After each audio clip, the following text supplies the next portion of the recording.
오늘 저는 팔은 안으로 굽는다 라는 제목으로 여러분에게 말씀을 전하려고 합니다. 제가요 팔은 안으로 굽는다 라는 단어를, 이 문장을 인터넷에 검색을 해봤어요. 그랬더니 한 글이 눈에 띄었습니다. 제목은 이렇습니다. 서운해해 말고 욕하지 말아라. 어쨌거나 팔은 안으로 굽는 법이다. 이게 글의 제목이었어요. 그래서 한번 클릭을 해봤습니다. 이 글은요 30년 동안 이혼 소송 전문 변호사로 지낸 이형종 변호사님이 쓴 글이었습니다.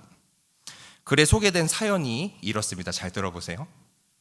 남편이 끊임없이 바람을 피고 또 도박으로 재산을 탕진하자 참다 못한 한 여인이 남편을 고소했습니다.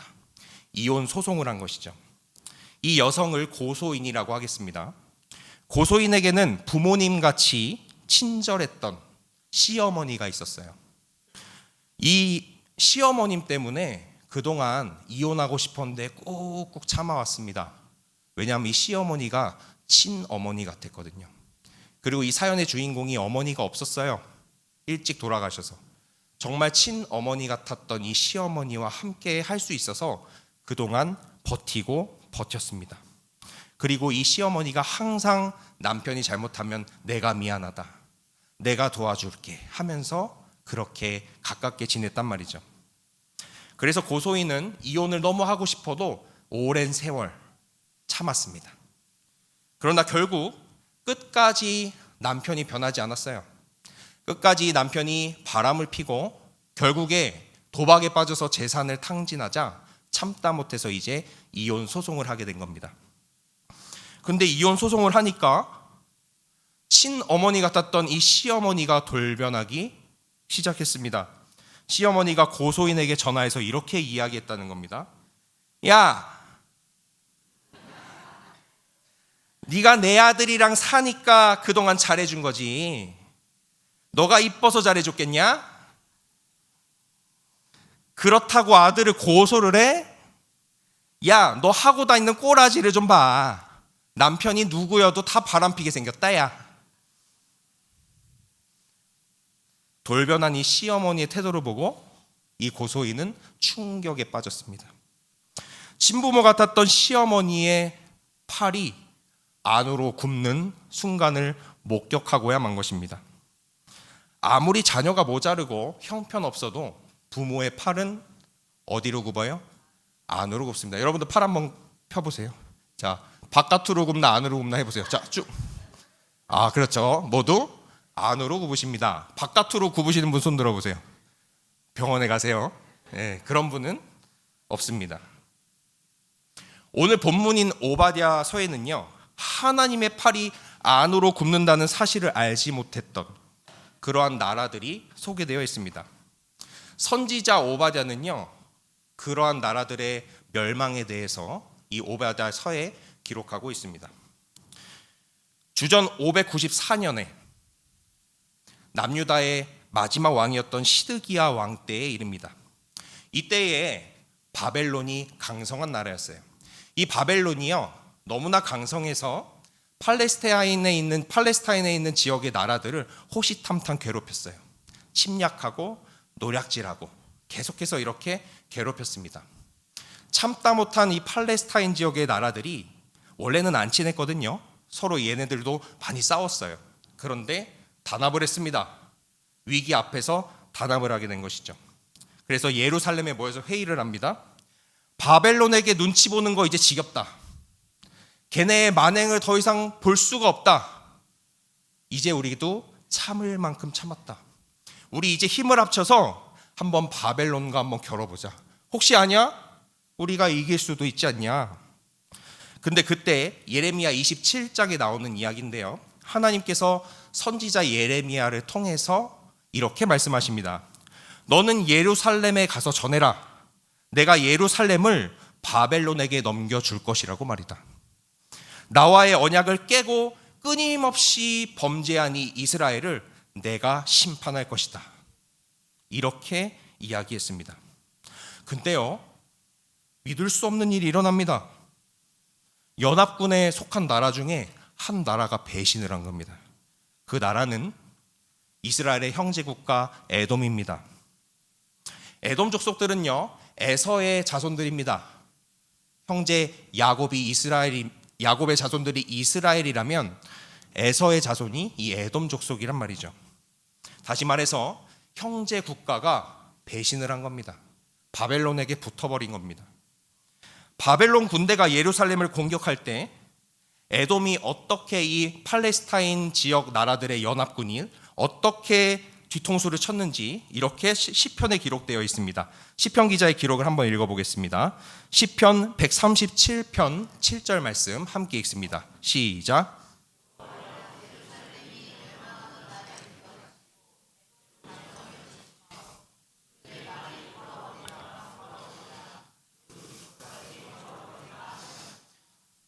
아멘.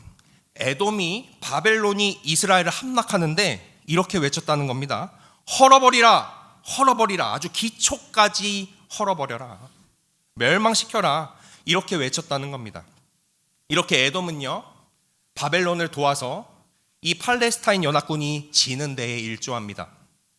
이렇게 오바댜 선지자는 오늘 본문에서 신자 에돔을 하나님께서 심판한다고 경고합니다. 오늘 본문 오바댜서 1장 8절에서 10절 말씀 함께 읽겠습니다. 시작. 여호와의 말씀이니라. 그날에 내가 에돔에서 지혜 있는 자를 에서의 산에서 지각 있는 자를 멸하지 아니하겠느냐. 드마나 내 용사들이 놀랄 것이라. 이로 말미암아 에서의 산에 있는 사람은 다 죽임을 당하여 멸절되리라. 내가 내 형제 야곱에게 행한 포악으로 말미암아 부끄러움을 당하고 영원히 멸절되리라. 아멘. 하나님께서는 오바댜 선지자를 통해 에돔에게 말씀하십니다. 내가 너희를 멸절시켜버리겠다, 망하게 하겠다, 이렇게 말씀하십니다. 이 선지서를 다른 성경의 선지서들을 보면요, 이스라엘의 심판의 도구로 쓰였던 이방 나라들이 있습니다. 그런데 이 이방 나라들을요, 하나님께서 차례차례 손보십니다. 이 선지자들을 통해서 이 이방 나라들의 멸망을 약속하고 예언하게 하신 후에 차례대로 손보십니다. 그런데 여기서 우리가 이성이 작동할 수 있습니다. 왜냐하면 이 모든 것이 하나님이 정하신 거잖아요. 이방 나라를 통해서 이스라엘을 심판하는 것은 하나님이 정하신 거였잖아요. 그렇다면 하나님께서 정하신 대로 이방 나라들이 했을 뿐인데 왜 이방 나라들에게 죗값을 묻는 것입니까? 이렇게 우리가 반문할 수 있습니다. 그 말은 사실 맞는 이야기 같습니다. 그러나 그들의 문제는요, 하나님께서 이스라엘을 징계하고자 하시는 그 선을 넘었다는 데 있습니다. 그래서 하나님이 이렇게 이야기하는 것입니다. 야, 이 녀석들아, 내가 그냥 매질 좀 하랬지 누가 고문하면서 죽이라 그랬냐? 야, 이 녀석들아, 내가 포로로만 사물했지 누가 야만적으로 인권을 유린하라고 했냐? 여러분이 실감을 더 하게 하기 위해서 제가 예를 들어 보겠습니다. 제 첫째 딸 채연이가 학교를 다니고 있는데요, 제가 채연이가 말을 너무 안 들어서, 예를 들어서 말을 안 들어서 학교 담임 선생님한테 이렇게 부탁을 한 겁니다. 얘가 요즘 거짓말을 많이 합니다. 따끔하게 한번 혼을 내주십시오. 얘가 알아듣게끔 교육을 시켜주십시오라고 얘기했습니다. 그런데 이 선생님이, 담임 선생님이 우리 채연이를 마구마구 반죽도로 팬 겁니다. 그리고 옷을 다 빼앗아 가지고는 춥게 가지고 학교 청소를 시키고 있는 겁니다. 여러분이라면 어떻게 하겠습니까? 제가 그 선생님을 가만둘 수 있겠습니까? 가만둬야 된다고요? 사역자니까? 저 못 그래요. 가만두지 않을 거예요. 네. 하나님도 가만 안 두시는데 저라고 별 수 있겠습니까? 하나님도 하나님의 자녀를 심하게 건들면요, 못 견딥니다. 여러분, 우리가 비록 못났고 하나님 앞에 범죄하지만 우리를요, 만약에 누가 심하게 건들잖아요, 하나님이 가만히 있지 않아요. 마찬가지로 이방 나라들의 만행으로 인해서 하나님의 정체가 드러났습니다. 그것은 하나님이 이스라엘의 아버지이심이 드러나게 된 것입니다. 하나님의 팔이 안으로 굽었습니다. 그렇게 이방 나라들은 그렇다 치고 더 문제가 되는 나라가 있습니다. 바로 제가 서두에 얘기했던 에돔입니다. 이스라엘의 형제라는 에돔이 바벨론에게 붙어서 한 짓이 무엇인지 오늘 본문 한번 읽어보겠습니다. 오늘 본문 11절에서 12절 말씀 함께 읽겠습니다. 시작. 멀리 섰던 날 곧 이방인이 그의 재물을 빼앗아가며 외국인이 그의 성문에 들어가서 예루살렘을 얻기 위하여 제비 뽑던 날에 너도 그들 중에 한 사람 같았느니라. 내가 형제의 날 곧 그 재앙의 날에 방관할 것이 아니며 유다 자손이 패망하는 날에 기뻐할 것이 아니며 그 고난의 날에 내가 입을 크게 벌릴 것이 아니며. 아멘. 바벨론이 이스라엘에게 만행을 저지르고 있을 때 이 에돔은요 방관했어요. 그리고 방관을 뛰어넘어서 이스라엘에게 노략질하고 있을 때 그 노략한 것들을 가지려고 뭘 했냐면 같이 제비를 뽑았어요. 더 나아가서 이스라엘이 고통스러워하는 소리 들으면서 바벨론과 함께 기뻐했어요. 이런 상황 속에서 오바댜서에서 하나님께서는 이 에돔에게 왜 분노했는가에 대해서 이렇게 이야기하십니다. 너희가 형제를 어려움에 처하게 해놓고 끝까지 형제들을 돌아보지 않았다. 하나님이 화가 나셨어요. 오바댜 선지자의 예언대로 에돔은 결국 주전 533년에 멸망합니다. 그것도 누구한테 멸망하는지 아십니까? 에돔이 붙어먹었던 바벨론에 의해 멸망당합니다. 이때 에돔 사람들은 블레셋에 있는 지역으로 쫓겨나게 됩니다. 그곳에서 에돔 사람이 이두메라고 하는 이름으로 이름이 바뀝니다. 다시 말해서 일부 에돔 족속은 이두메 사람이 되는 거예요. 근데 놀랍게도 이 이두메 사람들은 이때 이후에도 계속해서 교회와 하나님의 사람들을 핍박합니다. 이두메 출신인 헤롯은요 예수님이 태어났다는 소식을 듣고 베들레헴에 있는 2살 아래의 모든 아이들을 죽여버렸습니다. 남자 아이들을 죽여버렸어요. 그리고 헤롯 왕의 아들 헤롯 안티바스는요 예수님을 십자가에 못 박았습니다. 그리고 헤롯의 손자 헤롯 아그리빠는요 야고보를 죽였습니다. 그리고 교회를 핍박했습니다. 다시 말해서 구약 시대 때부터 예수님 때 이르기까지 계속해서 신약 시대까지 계속해서 이 에돔 족속들은요 하나님과 하나님의 사람과 교회를 핍박했습니다. 우리가 주목해야 할 것이 있습니다. 이 에돔 족속들은 오늘날은 없을까요? 있습니다. 에돔의 후예들이 오늘날 교회 안에도 있습니다. 물론 우리 그리스도인들은요 종종 교회와 형제 자매의 치부를 드러내야 될 때가 있습니다. 잘못이 드러나야 그 사람이 회개할 수 있는 기회가 있기 때문입니다. 우리가 교회와 성도를 비판하는 이유는요 그런데 달라야 합니다. 교회를 미워하고 교회를 망하게 하려고 비판하는 것이 아닙니다. 교회를 살리려고 비판하는 것이죠. 함께 회개하고 하나님께 온전한 자녀가 되기 위해서 서로 권면하는 것입니다. 그런데 교회 안에 에돔의 후예들의 특징이 있습니다. 교회와 형제 자매의 치부가 드러나면 자신의 입지와 자신의 직분을 이용해서 상대를 공경에 처하게 만듭니다. 용서해주지도 않고 용서를 구하지도 않습니다. 대립각을 끝까지 유지합니다. 평생 그렇게 살 것처럼 말이죠. 그런 분들이 계시다면 아무리 본인이 신앙인이라고 주장해봤자 지금 당장은 에돔의 족속입니다.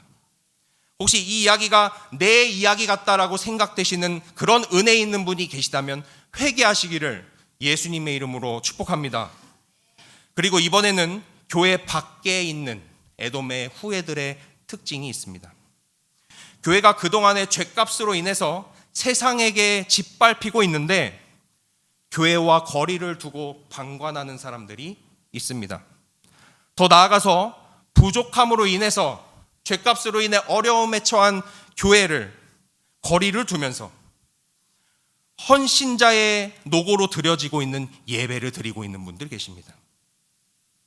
더 나아가서 어려움에 처한 교회를 세상과 함께 비판하면서 그 이유가 내가 교회를 나가지 않는 이유라고 말하면서 세상과 함께 교회를 욕하는 사람들 있습니다. 그러면서 오프라인으로 온라인으로 헌신자들의 노고로 이루어지는 예배를 염탐하고 예배드린다고 착각하는 부류들이 있습니다. 이러한 사람들은 현대판 에돔 족속들입니다. 저는 이 시간 성령께서 빛을 비추어 주셔서 우리의 모습을 보게 되기를 예수님의 이름으로 축복합니다. 혹시 이 이야기가 내 이야기라고 생각되시는 분이 계시다면 회개하시기를 예수님의 이름으로 축복합니다. 안타깝게도 성경은 이방인 편에 서서 형제의 어려움을 방관한 에돔을 가리켜 이방인이라고 이야기합니다. 이 에돔은 하나님께 이방인 취급당했습니다. 오늘 하나님께서는 저를 통해 여러분에게 위로의 메시지를 전하고 있지 않습니다. 다만 회개를 당부하고 계십니다. 이렇게 회개를 촉구하는 설교는요, 마음에 찔림이 있습니다. 정말 제대로 들었다면 베드로의 설교를 듣고 회개했던 사람이 되거나 스데반의 설교를 듣고 이를 갈면서 돌로 쳤던 사람이 될 것입니다. 둘 중에 하나입니다. 아무런 감흥이 없다면 지금 졸고 있는 것이고, 아무런 감흥이 없다면 하나님을 믿고 있는 것인지 의심해야 합니다. 둘 중에 하나입니다. 회개가 선포되었을 때, 그때 둘 중에 하나입니다. 회개하거나 저를 죽도록 미워하거나, 둘 중에 하나입니다. 그러나 하나님의 팔이 안으로 굽는다는 사실은요, 에돔 족속과 같이 사는 사람들에게는 두려움의 소식이지만 하나님을 경외하고 있는 여기 계신 분들에게는 소망의 소식입니다. 복음입니다. 그러한 자들을 위해서 하나님의 팔이 안으로 강하게, 그 크신 팔이 안으로 강하게 굽어지고 있습니다. 말씀을 맺겠습니다. 저와 여러분이 남은 생애를 에돔의 후예로 살지 말고 안으로 굽는 하나님의 크신 팔의 보호 가운데 있기를 예수님의 이름으로 축복합니다.